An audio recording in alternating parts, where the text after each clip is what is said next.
final was in 2012 in the Junior World Cup, where you guys won at Newlands. You back here again. Just talk us through this particular 9-year period, or 11 year, if I may say my maths is a bit off. Yeah. Good morning, everyone. Yeah, so as you take me back now to very long ago, but yeah, so under 20s Junior World Cup final in Cape Town at Newlands. So yeah, we were fortunate enough to get the victory there on home soil, but I think this is a different beast. I mean, we all know how good the All Blacks are and how well they've been playing throughout the World Cup and the victories they've had. So I think going through all the years, and I mean, starting my international career in 2016, struggled to get a victory over the All Blacks until 2018, and then from there was very 50-50. So yeah, I think this weekend's going to be an exciting one. It's going to be a different one. It's going to be a massive game, historical game. So yeah, really looking forward to it, and I think the pressure is going to be immense, but I think the atmosphere and the game itself is going to be incredible.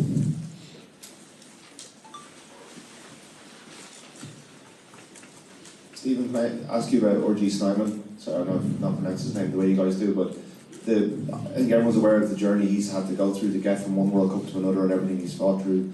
Can you tell us what he brings to you guys as a team and how much you guys respect what he's gone through to get here?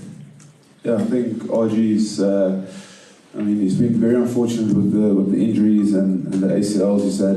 I think it was 2 ops in 4 years. So for him, he's an incredible team man, and the way he helps Franco and with the lineouts, and he helps Coach Dion with making good decisions in the lineouts and developing a plan for every weekend.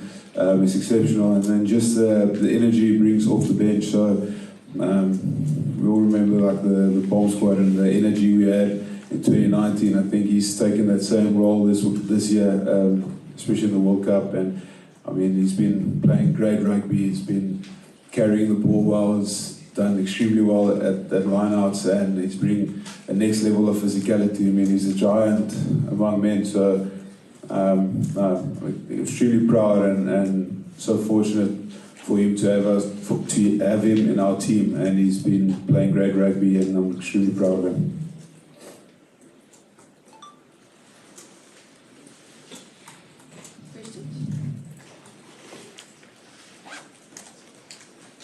Hey Jesse, this one is for you. I read a stat that the last game against England in the semi-final, you didn't have the ball a single time in hands. So I don't know if it's true, but that's what I read. And how is it to spend the whole game without touching the ball? And what does it mean about your defending duties as well? Do you enjoy defending as much as holding the ball? I obviously don't enjoy not getting the ball. I think all of us as players want to touch the ball at least when we're playing, but I mean, different games require different things, and I think on the weekend we didn't get as much possession, I suppose, as we'd like. Obviously England played a different game plan, but yeah, I think we did what we needed to do to get the result, and in the end of the day that's all that matters. So yeah, we were happy with the result. Question for Faf. Obviously, any World Cup title is special. Come back in the cheap seats. Any World Cup title is special, including the last one. But what does it mean to you to play the All Blacks in a World Cup final? Yeah, morning guys. Yeah,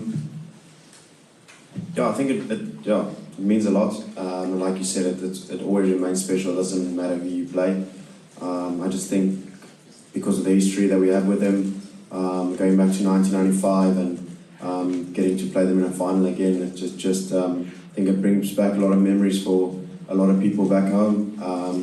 A lot of us were, except maybe Dwayne and Dion, were a bit too young to watch that game, but I think that's where the rivalry actually really started in mainstream, and yeah, I think just looking at the players that they have on their side, and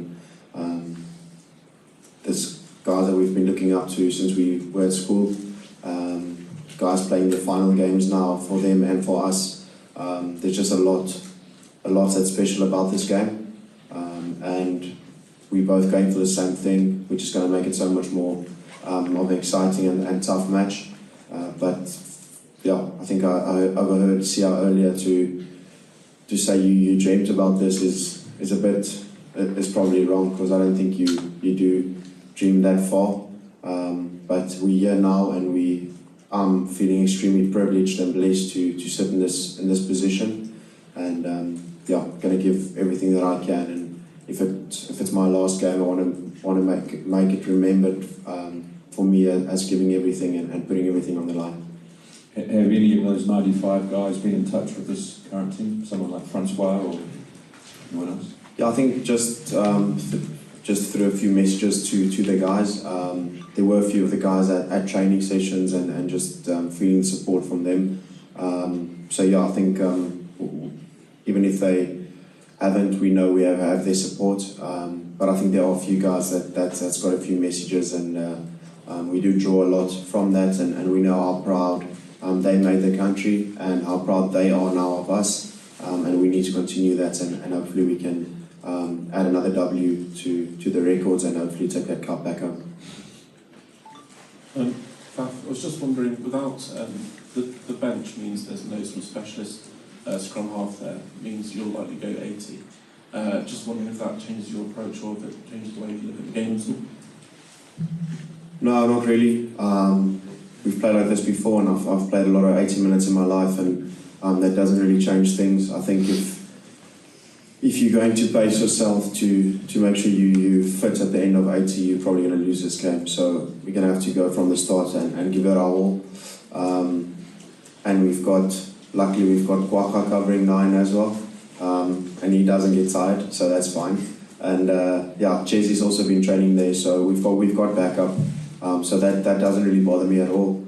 Yeah, I'm going to try and give it my all from the very start, and yeah, hopefully I can be there at the end when we win. But yeah, it doesn't really change anything that I do. Just have to make sure I'm recovered well for the game. Faf, you've played the All Blacks a lot. Can you tell us about what impresses you about this team, and also your opposite number, Aaron Smith? I think the way they've turned it around this year, especially after playing us and the French, it shows a team that really is close together as a side, and the belief they have. I think they've obviously been under a bit of scrutiny over the past those 2 games, and I think the way they've turned around, I think we all could see they're playing unbelievable rugby, playing with a lot more confidence, and you can see they're doing it for each other. So yeah, it's good to see a side like that can almost internally sort things out and don't have to look outside of the group, because I've got such great players and leaders all around the group. And I think Aaron Smith is one of the biggest guys for that. I think is the gel for that team, not just on the field with the way he chats and plays, but off the field, sharing his experiences, and obviously also sometimes going through tough times and getting through that and sharing that experience that he has with what he's been through in his career. And yeah, played him quite a bit and played the New Zealand side, and he's just seems to have always been there as far as I can remember. And he's been a great player for New Zealand, and one of the guys that I've looked up to building my career as well. He's always been one of the best 9s in the world continuously every single year, and that's a sign of a great player. And I think I'm lucky enough to hopefully get a few more hit out against him in Japan, so it's going to be exciting to have him over. But yeah, I just want to congratulate him on a great international career. He's been great, something that I think a lot of 9s can look up to, and I have definitely in the past learned a lot from him, and but hopefully I can get one over him in this game. Damian, Jacques was just talking about how far back he goes with a lot of the players, and he mentioned that he coached you at a very young age as well as a lot of the other guys. Can you just maybe talk about the influence that he's had on you as a player, as a coach, what kind of coach he is, and the kind of influence he brings in a big week like this? Yeah, I think obviously Coach Shark and myself go back some school days, and it's been a really privilege and honor to play for him and under him. Yeah, as I said, obviously he's been massive in my career, especially in my test career. He's the one with Coach Rassi who's given me a shot at the international scene. So yeah, I'm really grateful for the opportunities, and then obviously the rest of the coaching staff who's made sure that I can develop my skills each and every week. And yeah, I'm just really blessed and grateful for the opportunity that he's given me to kickstart my international career. And today I'm here, hopefully in the World Cup final. So yeah, it's been massive for me. Faf, hi. What makes this rivalry so special for you, and is it the biggest in rugby? I was funny enough just thinking of that question before you asked it, and I don't know really why, but I think it for me personally doesn't get bigger than this. If you look what's at stake, and getting the 4th title, going back to back, I can't really answer that, to be perfectly honest. It's probably just a feeling that you have inside, and I think you all can feel it, and I think people and supporters can feel it. It's special and very privileged to be just in this situation. There's not a lot of people that are going to come after us and have this feeling and have this situation to be in. So yeah, I think it's spectacular. I'm looking forward to it so much. And like I said, that there's a lot more to play for than just that cup. We're doing it for a lot of different reasons. But going up against this side in a final, trying to go back to back, it's pretty special. I can't explain it. It's more a feeling, and I think you're going to see some unbelievable rugby on the weekend. Just a question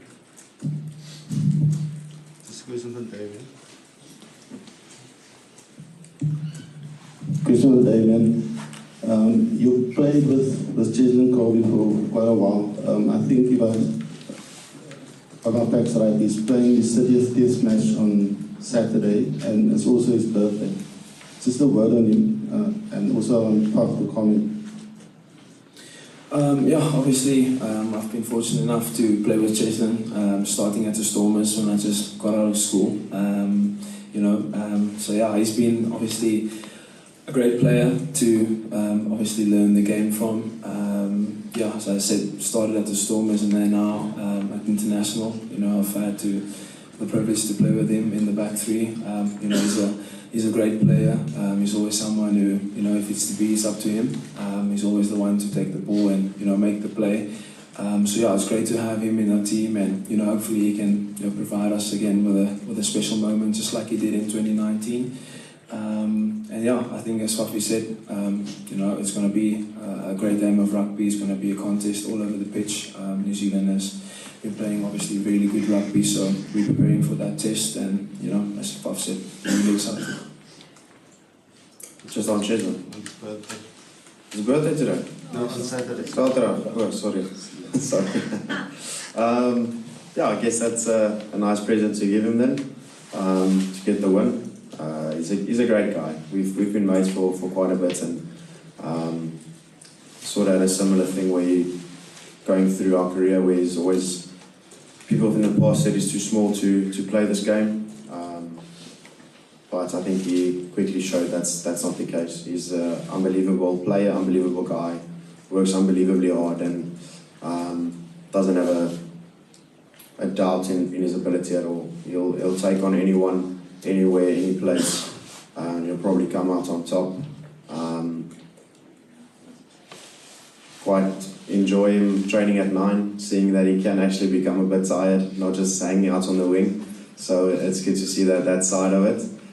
But he's an unbelievable guy for us, as a friend and as a player.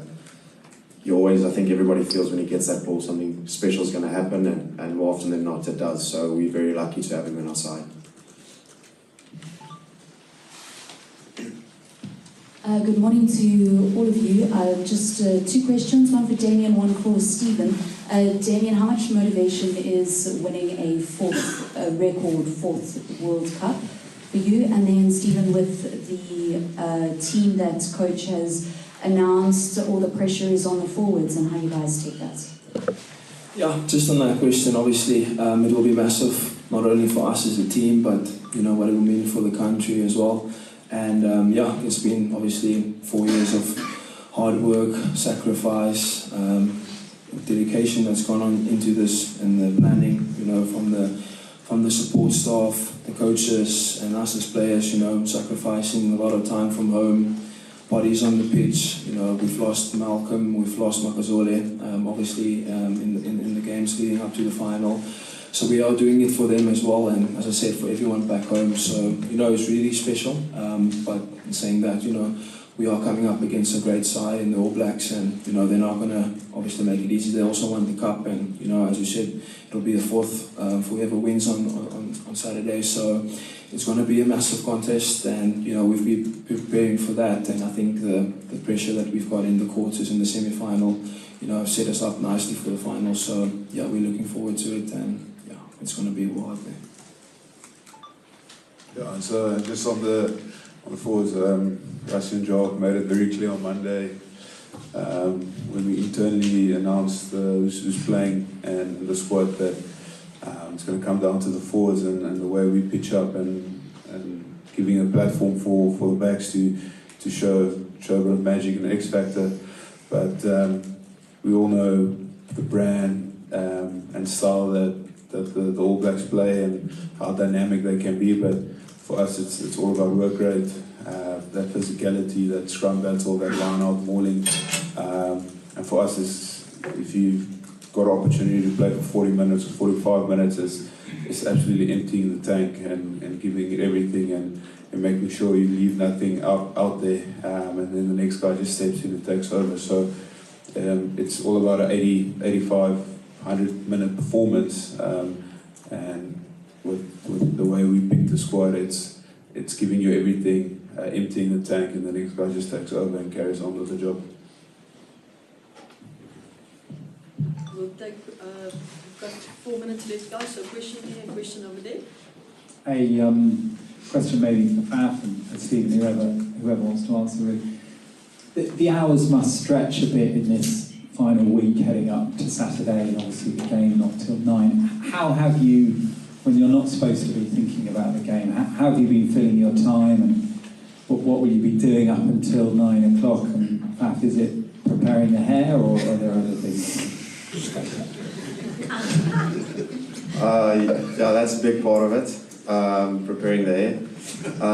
No, like, this week does feel a bit longer than usual, which is great. I think the more time we get in this last bit together is special, and we've focused on getting closer as a group this last week, spending a bit more time together after training, having a pack of chips together and just chatting through our experiences and what it means to be here again. So I can really feel that unity inside with the group. A lot of sleep, go to bed late, wake up late, have another nap, and we've pretty much been playing 9 o'clock games every weekend, so I think the boys have got their routine down. So yeah, it's a normal week for us in terms of that. But like we've done a lot of work on New Zealand and on ourselves, and we know them very, very well by now, and I think that's one great thing about this team is there's a lot of experience and guys that have gone through this same situation in the past. So drawing on that, and guys can share their experiences, what they need to do before a game, and you can take from that what you need. But yeah, like I said, it's pretty much a normal week for us to prepare. Not a lot gonna happen on Thursday. Maybe a few boys hit a few golf balls, maybe go to Paris, have a coffee, something like that. But yeah, pretty much a standard thing for us. Hi guys. John Smith said you made 2 debuts as a Springbok. Your debut and then your first game against the All Blacks. Could we maybe add a third category, the All Blacks in a World Cup final? Will that give you guys the extra, I guess, little bit of motivation you need? You've probably had a harder physical time and a shorter turnaround. Could that be the few percent you need to go the distance? Yeah, I think is 100% correct. Like, made my debut against Ireland and then played a couple of games and then played the All Blacks and felt like I've never played a test match for the Box before that. And then building up into this week there's a different level of nerves that I haven't felt before. So I think motivationally wise, to be honest, there's no outside motivation either. I think the way we've prepped, the way we've done our analysis, the way this whole World Cup's been, and the road we had to take to get to here, it all roads lead to this final. So I don't think there's any motivation either. I think there's going to be excitement. I think there's going to be enjoyment. I think there's going to be exhilarating rugby. So for us, it's pitching up, making sure the details nailed in, and then just playing rugby as best as we can. Thank you very much, guys. That wraps up our media conference. Have a lovely day and see you tomorrow. Thanks, guys. Here we go.